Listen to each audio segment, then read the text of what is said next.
नमस्कार, आप exam tour देख रहे हैं। बहुत सारे विद्यार्थी ये कह रहे हैं कि अंतिम समय में बदलाव सही नहीं होता है। सबके लिए है, इसको भूल जाइए। आप जितना तैयारी किए हैं उसी में आपका रिजल्ट होगा, उसी में आप अपना बेस्ट दें। कई सारा सूचना है, ध्यान देंगे।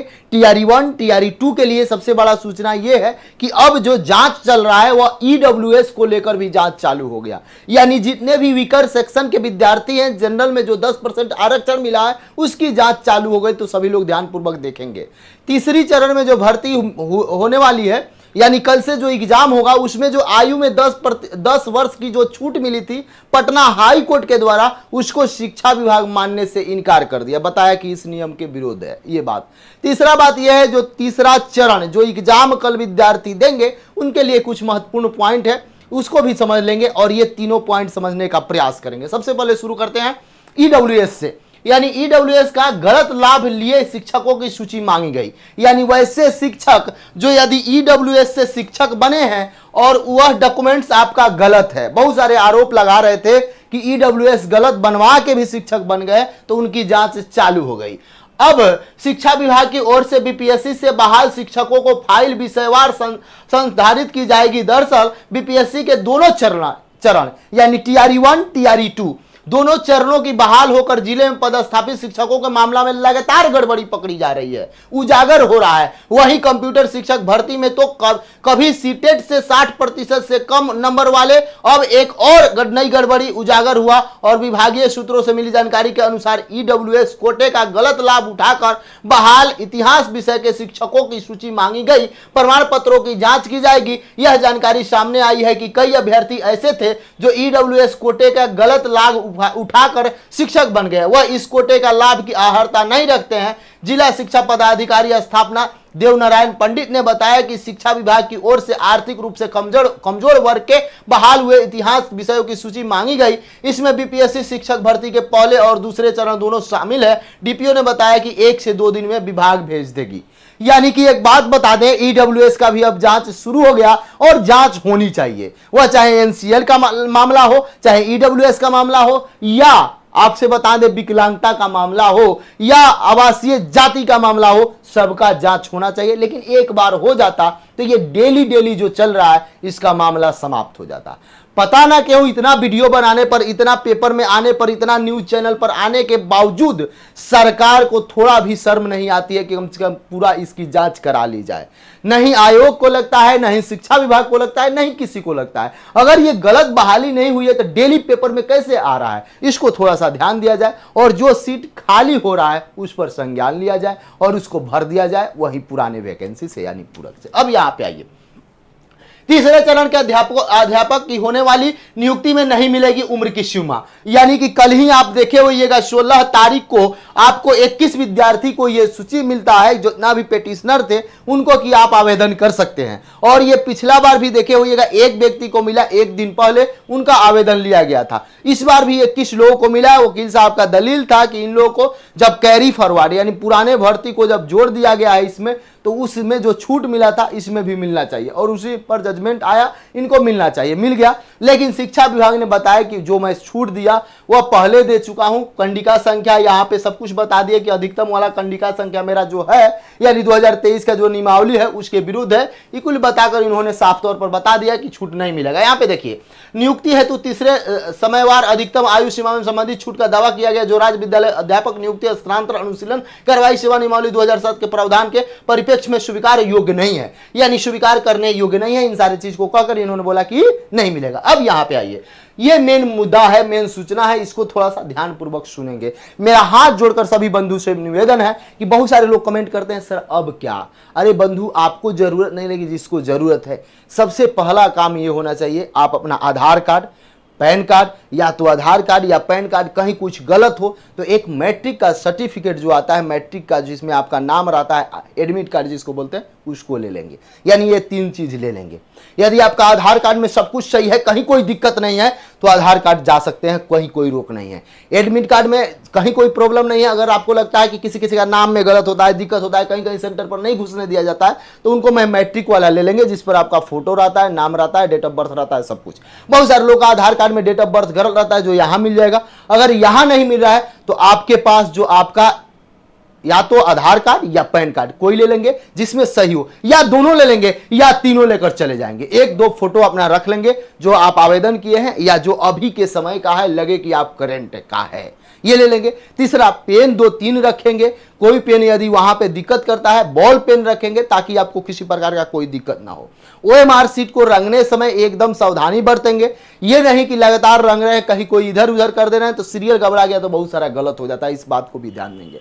तीसरा बात, जब आपको प्रश्न पत्र मिल जाए कभी ये टेंशन ना लेना है कि मेरा वाला हार्ड होगा, उनका वाला इजी होगा, क्या होगा, सब कुछ त्याग कर बस आप एग्जाम हॉल में जाइए, एकदम शांत चित्त रहिए। आज नहीं भी पढ़ रहे हैं कोई दिक्कत नहीं, पढ़ने का मन नहीं है तो भी कोई दिक्कत नहीं, यदि आप पढ़ रहे हैं तो जो आपको याद है उसी को बार बार पढ़िए, जो आपको मन लगता है जिस सब्जेक्ट में उसी को बार बार पढ़ लीजिए, रिवीजन कर लीजिए, आपका कल्याण हो जाएगा। यदि आप मेरे अनुसार मानिएगा तो करंट को थोड़ा सा देख लीजिएगा, बिहार थोड़ा सा देख लीजिएगा, भारतीय राष्ट्रीय आंदोलन देख लीजिएगा, मैथ्स का कुछ सूत्र देख लीजिएगा, 1 to 5 वाले हैं, रीजनिंग वाले सब कुछ देखते चले जाइएगा। जो अपने सब्जेक्ट वाले हैं अपना सब्जेक्ट देख लेंगे, 11th-12th वाले सब लोग। लेकिन एक बात ध्यान में रखिएगा, 2 घंटा का जो आपका एग्जाम होता है उसमें यदि आप सही करते हैं, आप इधर कम भी मेहनत किए वह मेहनत आपका सार्थक होगा। बहुत सारे विद्यार्थी एकदम 100% है कि 150 क्वेश्चन मिलेगा, 150 में आपको 150 मालूम नहीं होगा, सभी को नहीं मालूम रहता है, ये बात आप समझ लीजिए। आप समझिए जितना आपको आता है उतना किसी को नहीं आता है। एक गलती आप कभी नहीं करिए, ये नहीं कि मुझे नहीं आता है, अगल बगल से पूछ लें, कहीं आपसे वह कमजोर हो तो वह भी चला गया। तीसरा बात, जब क्वेश्चन कोई ना आए आप क्वेश्चन सारा देखिए, जब कोई क्वेश्चन ना आए लगे कि ये अब हमसे नहीं बन रहा है तो उसका ऑप्शन देखिए।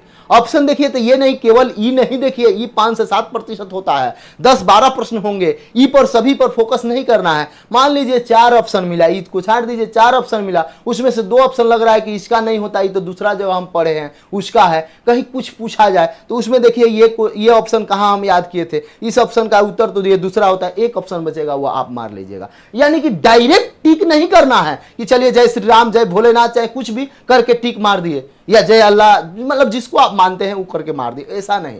आप वहां पे क्वेश्चन को एक बार पढ़ लीजिए, 5 ऑप्शन को एक बार देखिए, 5वां तो छट जाएगा, 4 ऑप्शन को देखिए, उसमें देखिए कि इस क्वेश्चन से रिलेटेड किसका है। इस क्वेश्चन से यदि रिलेटेड नहीं है तो उसको छांटते जाइए, अंतिम में जो रहेगा वो आपका आंसर होगा और वह 100% सही होता है। तीसरा काम, जब कोई करंट का प्रश्न हो उसमें भारत का या किसी से पूछा जाए, उसमें मैक्सिमम दिल्ली वगैरह जो नहीं आता है उस समय ये सब अप्लाई करिएगा। या बिहार से रिलेटेड जब कुछ नहीं आप लग रहा है कि ये तो मेरा छूटेगा ही छूटेगा या ये तुक्का मारना ही है, तो उसमें ऑप्शन को अलग करके तब मारिए, वह सही होता है। इन सारे चीज को ध्यान दीजिए। यही सब यहाँ पे लिखा गया था कि क्या क्या आपको लेकर आना है, ये जो मैं बताया वो नहीं।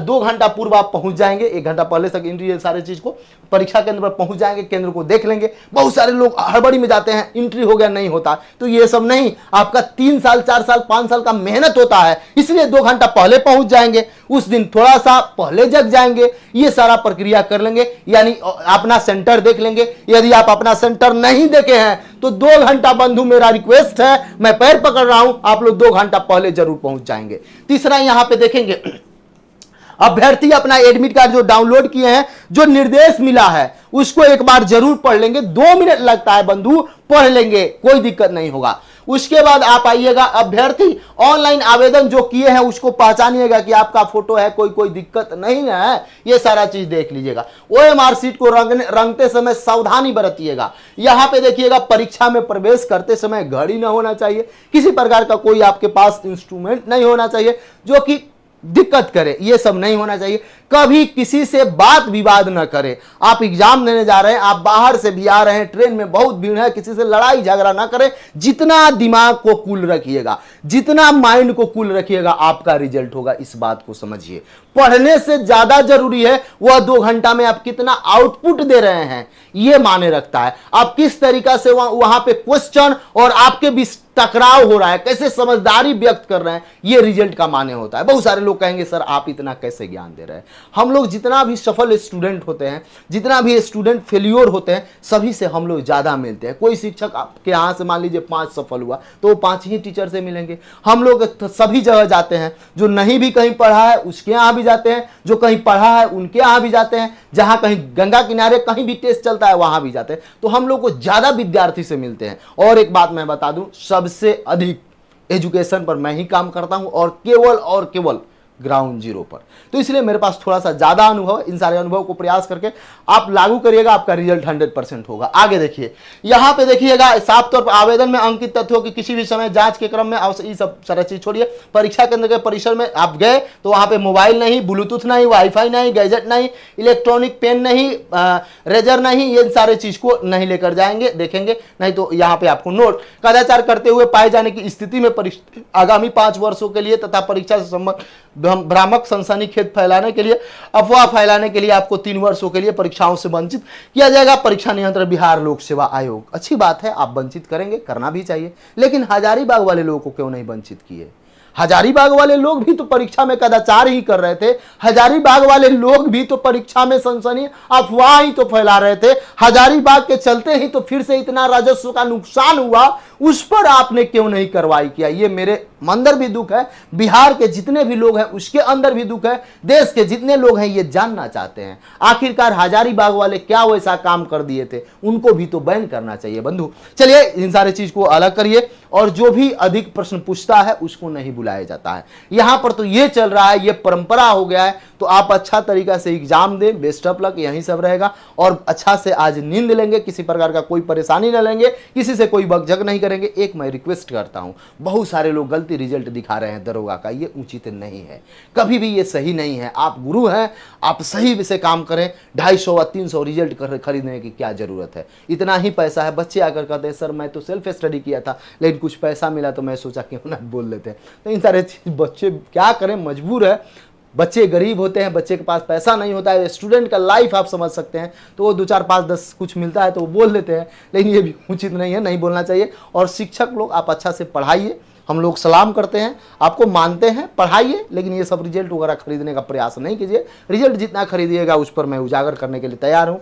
थोड़ा सा सम्मान करता हूँ इसलिए छोड़ देता हूँ। बहुत सारा रिकॉर्डिंग है, बहुत सारे विद्यार्थी आरोप लगा रहे हैं कि हम तो कोचिंग भी नहीं देखें, हम तो संस्थान भी नहीं देखें, लेकिन मेरा ही ऐड डाल दिया गया। तो इन सारी चीज़ से बचिए, अच्छा होगा। यदि बचिएगा तो सही होगा। आप पढ़ाते हैं, अच्छा पढ़ाइए, अच्छा डिस्कशन कराइए, बहुत अच्छा है। स्टूडेंट को आगे बढ़ाने के लिए गुरु का काम होता है अंधकार से प्रकाश की ओर ले जाना, तो विद्यार्थी को आप खुद अंधकार में ढकेल रहे हैं, कैसे गुरु हैं? इस पर थोड़ा सा विचार कीजिए, ये बहुत अच्छा काम नहीं है। और रही बात तो मेरे पर आरोप कुछ नहीं लगाइए, मैं स्टूडेंट के लिए काम करता हूं। यदि आप एग्जाम टूर पर नए हैं, चैनल को सब्सक्राइब कर लें, लोगों में शेयर करें। जय हिंद।